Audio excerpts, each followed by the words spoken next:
O vento frio da tarde soprava pelas ruas estreitas de Vila Nova de Gaia, enquanto a chuva fina tamborilava suavemente nas janelas do Hospital São Lucas. Nos corredores iluminados por lâmpadas fluorescentes, a rotina acelerada não cessava. Enfermeiras percorriam os corredores com bandejas de medicamentos, médicos discutiam diagnósticos, e ao longe, o choro constante de uma criança ecoava pelos corredores. O Dr. Miguel Fernandes caminhava pelo longo corredor da ala cirúrgica, segurando nos braços o prontuário do seu próximo paciente. Miguel, com seus 29 anos, era um jovem cirurgião que já conquistara a admiração dos colegas pelo seu profissionalismo e dedicação.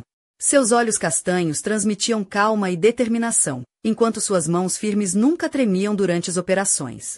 Naquele cinzento dia de outono, o diretor do hospital, Dr. Antônio Lourenço, chamou Miguel ao seu gabinete. Antônio era um homem já na casa dos 60, com um olhar sério e uma postura que impunha respeito, mas ultimamente demonstrava certo desconforto com a crescente influência do jovem cirurgião. Os colegas começavam a procurar Miguel para opiniões e pacientes clamavam por ele, algo que não agradava ao velho diretor. Miguel, começou Antônio, sem desviar os olhos dos papéis sobre a mesa, chegou um caso complicado. O paciente é o Sr. João Marques, 57 anos, com diagnóstico de cancro gástrico em estado avançado, com múltiplas metástases. Miguel ouviu atentamente, sentindo o peso da gravidade da situação. Pelos dados, a cirurgia parece inviável, continuou o diretor, com um tom frio, mas a família insiste e está disposta a pagar o que for preciso. Decidi confiar essa operação a si. Um frio percorreu a espinha de Miguel. Ele sabia que Antônio lhe entregava um caso praticamente perdido, uma armadilha para testar seus limites, e possivelmente, arruinar sua reputação. Entendo, doutor Antônio, respondeu Miguel com calma. Quando será a operação? Amanhã de manhã. Prepare tudo o que for necessário, disse Antônio, virando-se para a janela. Naquela noite, Miguel visitou o quarto de João Marques. O homem estava pálido, quase transparente, deitado numa cama simples, as mãos trêmulas segurando a de sua esposa, Maria Helena. Ela tinha olhos cansados, mas carregava um amor silencioso que parecia iluminar o quarto. Doutor, disse João com uma voz fraca, sei que as minhas hipóteses não são muitas, mas quero tentar. Minha filha vai casar daqui a 2 meses. Quero levá-la até ao altar. Maria Helena olhou para Miguel, as lágrimas começando a surgir, e sussurrou. Não pedimos milagres, doutor. Só mais algum tempo juntos. Miguel ficou em silêncio, olhando para aquela família cheia de esperança e coragem para aceitar qualquer desfecho. Vou fazer tudo o que estiver ao meu alcance, prometeu suavemente. A noite que antecedeu a operação foi longa. Miguel quase não dormiu, revisou livros médicos, consultou colegas de outras cidades e planejou cada passo da cirurgia. No fundo, uma pequena chama de esperança acendia-se. E se houver uma chance, mesmo que mínima? Na manhã seguinte, ao chegar à sala de operações, Miguel percebeu que havia mais pessoas do que o habitual. Muitos estavam ali para assistir ao jovem cirurgião enfrentar o impossível. Alguns olhavam com pena, outros com curiosidade. Às 9 horas, a operação começou. As primeiras 2 horas transcorreram conforme o planejado.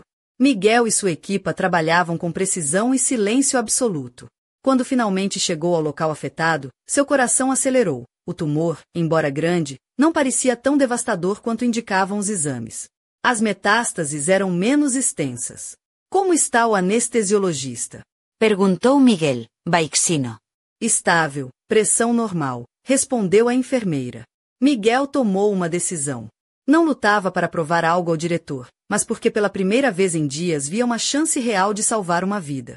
Durante 5 horas, trabalhou com concentração máxima, removendo cuidadosamente o tecido afetado. Suas mãos moviam-se com a confiança de quem já tinha feito aquilo muitas vezes. Um dos assistentes sussurrou, doutor, acho que podemos tirar tudo. Miguel não respondeu, mas um brilho de esperança surgiu em seus olhos. Mais 1 hora de trabalho minucioso, e a cirurgia terminou. Ao sair da sala, na entrada do corredor, encontrou a família Marques, que já se levantava. A operação foi um sucesso, disse Miguel, tirando a máscara. Conseguimos remover o tumor por completo. Claro, há um longo caminho pela frente, tratamentos, recuperação, mas João tem chances reais de vencer. Maria Helena e a filha do casal começaram a chorar de alívio. Então meu pai vai conseguir levar-me ao altar? Perguntou a filha, sorrindo timidamente. Acho que sim, respondeu Miguel, sorrindo de volta. Após alguns dias, o diretor Antônio Lourenço convocou Miguel ao seu gabinete. Desta vez, o semblante do velho médico estava menos rígido, quase revelando uma admiração contida. Miguel, começou Antônio, ajeitando os óculos, tenho de admitir que subestimei não só as suas capacidades, como também os avanços da cirurgia moderna. A biópsia confirmou que removeu todo o tumor. Impressionante! Miguel ouviu em silêncio, sentindo uma mistura de alívio e orgulho contido. Mas, mais importante, continuou o diretor, com um tom mais suave, percebi algo fundamental. Não se trata da idade ou da experiência, mas da vontade de lutar pelo paciente até o fim. 2 meses depois, na pequena igreja de Santa Maria de Lousada, a cerimônia do casamento decorreu sob um céu limpo, iluminado por um sol tímido que parecia abençoar os presentes. João Marques estava lá, ainda frágil, mas firme em pé, com um sorriso emocionado. Ao seu lado, Maria Helena exibia um vestido simples, mas elegante, e os olhos brilhavam de gratidão e esperança. Na primeira fila, a noiva olhava para o pai com um misto de ternura e orgulho. Num canto discreto da igreja, Miguel observava a cena, vestido com fato escuro e uma gravata que ele próprio tinha escolhido, tentando parecer menos jovem do que os seus 29 anos. Não estava ali como convidado de honra, mas como alguém que queria confirmar que todo o seu esforço valerá a pena. Enquanto a cerimônia avançava, um som estranho veio da porta lateral da igreja. Miguel virou-se e viu uma figura encapuzada que desapareceu antes que pudesse perceber quem era. Um arrepio percorreu a sua espinha. Haveria algo mais naquela história? Um segredo escondido que ainda não tinha sido revelado? O sol começou a romper as nuvens lá fora, enquanto a chuva finalmente cessava. A esperança, como sempre, permanecia viva. Mas o mistério pairava no ar, prometendo um próximo capítulo cheio de surpresas e desafios. Na manhã seguinte à cerimônia, Miguel caminhava pelas ruas estreitas de Vila Nova de Gaia, o ar ainda fresco e perfumado pela chuva da noite anterior. O seu fato escuro contrastava com a luz suave do sol que começava a aquecer a cidade, enquanto ele pensava no estranho visitante da igreja. Quem seria aquela pessoa encapuzada? E o que queria naquela cerimônia tão íntima? Enquanto caminhava, o telefone do hospital tocou. Era a enfermeira responsável pela ala cirúrgica, com uma notícia inesperada. Um novo paciente fora admitido, um caso raro e complicado que exigiria toda a perícia de Miguel.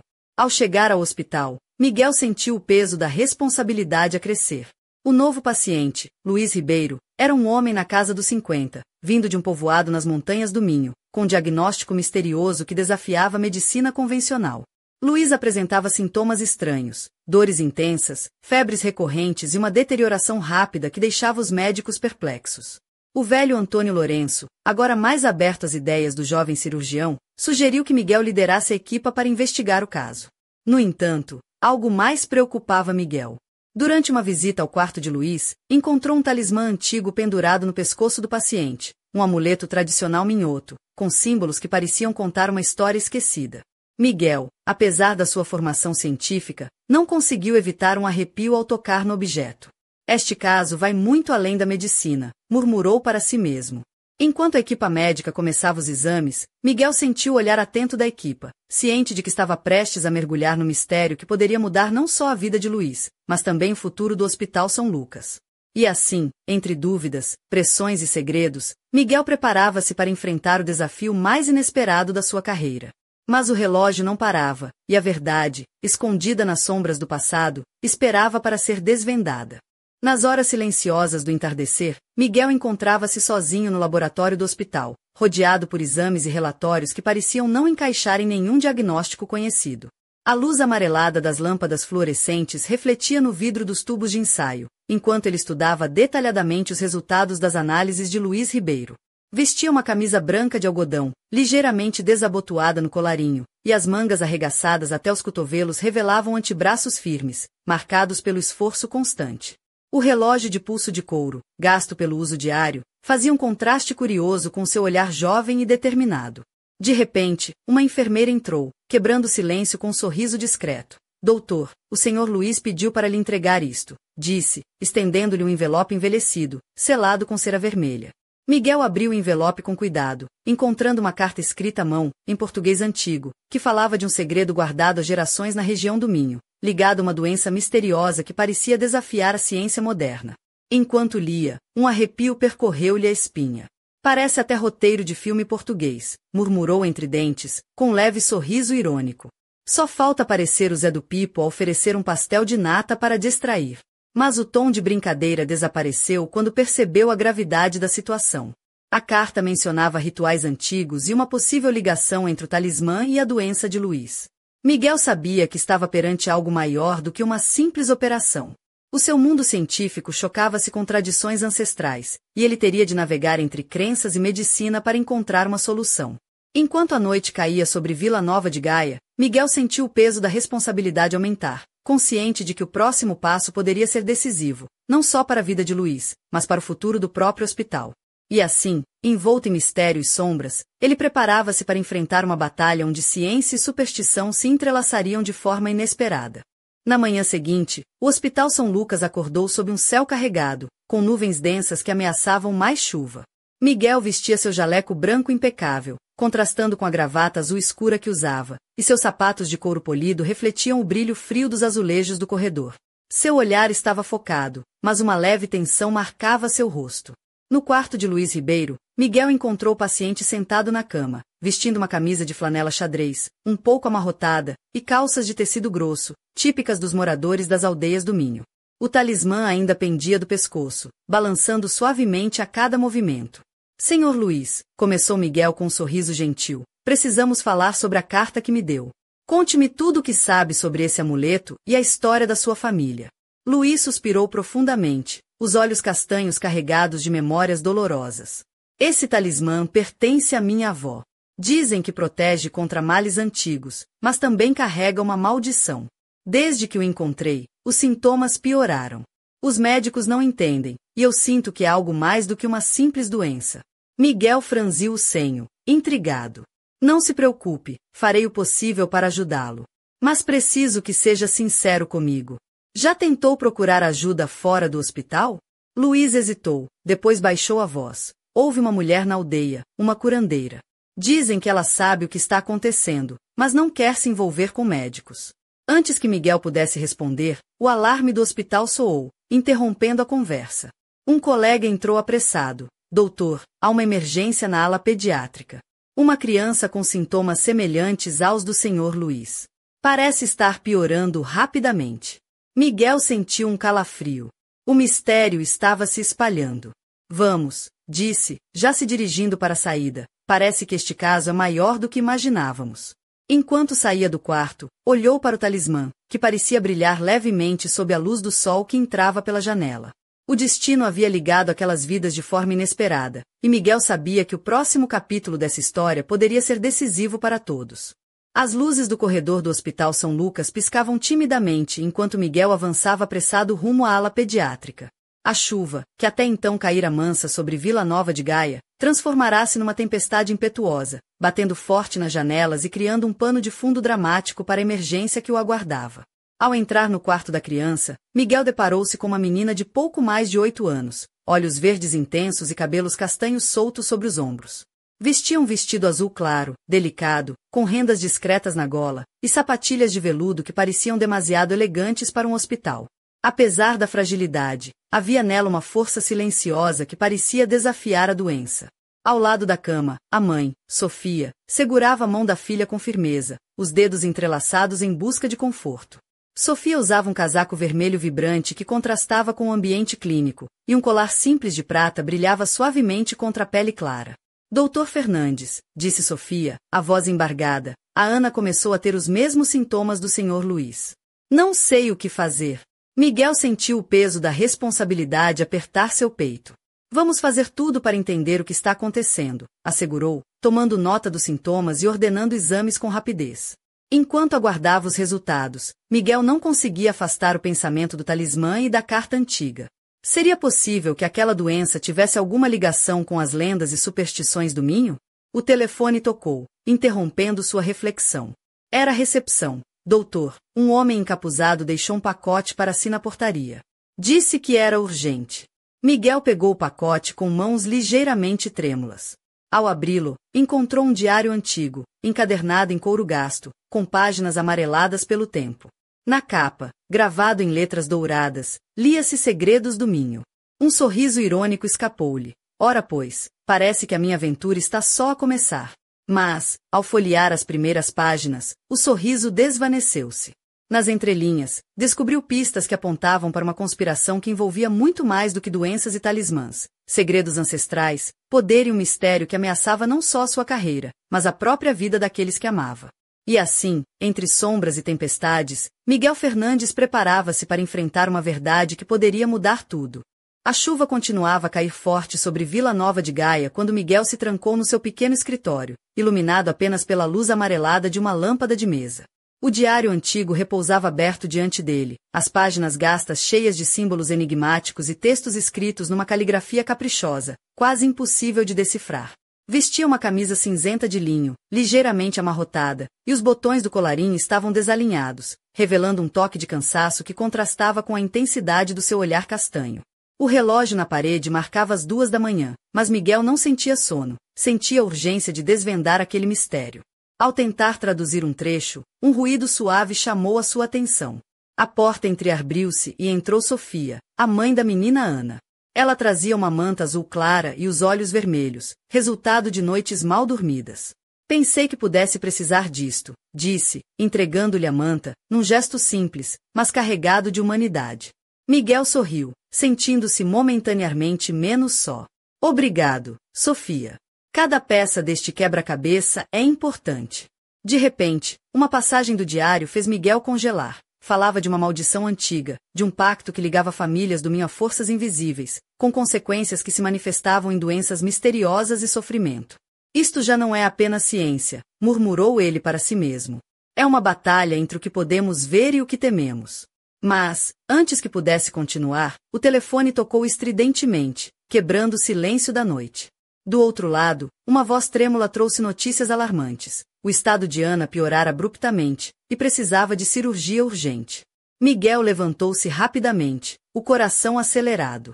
Pegou no jaleco pendurado e dirigiu-se para a sala de operações, sentindo o peso da responsabilidade sobre os ombros.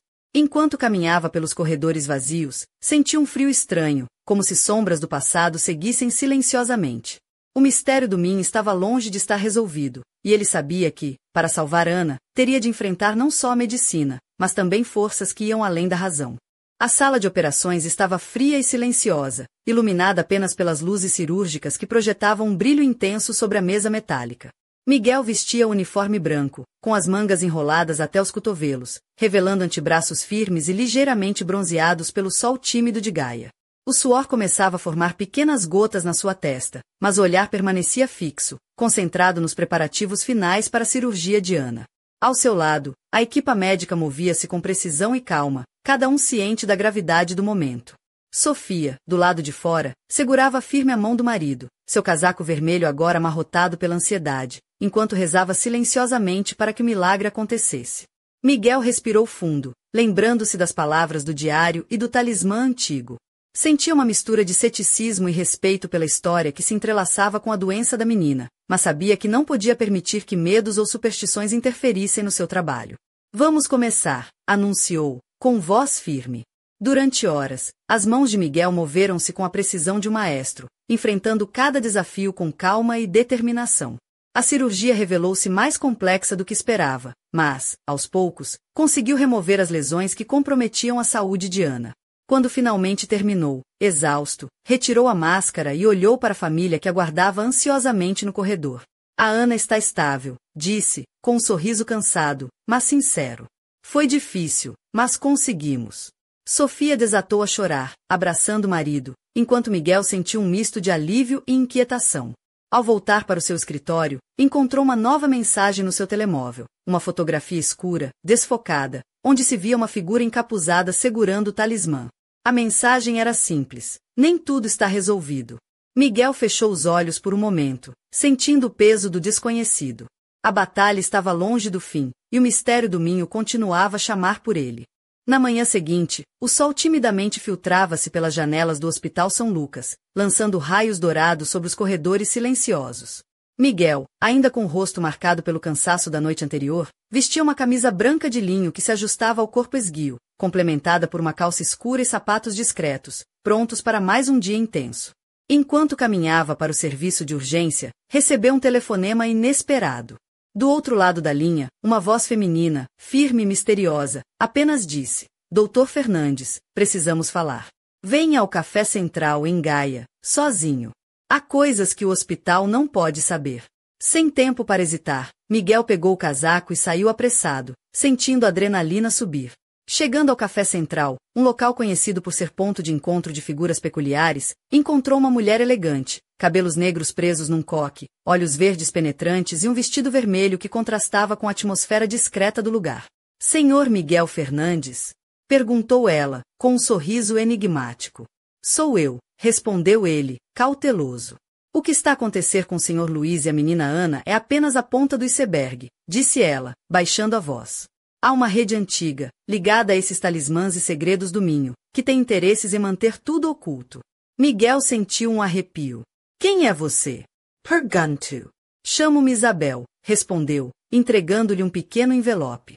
Dentro está a história completa. Mas tome cuidado, não está só a lutar contra a doença, mas contra forças que não quer que sejam reveladas. Antes que pudesse dizer mais, Isabel levantou-se e desapareceu pela porta, deixando atrás de si um aroma suave a jasmim e um rasto de mistério. Miguel abriu o envelope, sentindo o peso das palavras que mudariam para sempre o rumo da sua vida, e a verdade por trás da maldição que assombrava a Vila Nova de Gaia estava apenas a começar a ser desvendada. As gotas de chuva, finas e persistentes, escorriam pelas janelas do Café Central enquanto Miguel folheava o conteúdo do envelope com atenção crescente. Páginas antigas, manuscritos e fotografias amareladas revelavam uma história surpreendente, uma conspiração envolvendo famílias influentes do Minho, segredos guardados há séculos e uma doença misteriosa que parecia mais uma maldição do que uma simples enfermidade. Vestindo agora um casaco escuro e calças de tecido, Miguel sentia o peso da descoberta apertar-lhe o peito. Entre as páginas, uma fotografia chamava particularmente a sua atenção, uma figura encapuzada, idêntica àquela que vira na igreja durante o casamento, segurando o mesmo talismã que pendia do pescoço de Luiz Ribeiro. Enquanto tentava compreender a ligação, o telefone vibrou no bolso. Era uma mensagem anônima: cuidado com quem confia. Nem tudo é o que parece. Miguel sorriu com amargura, murmurando para si mesmo: bem-vindo à minha vida, Doutor Fernandes.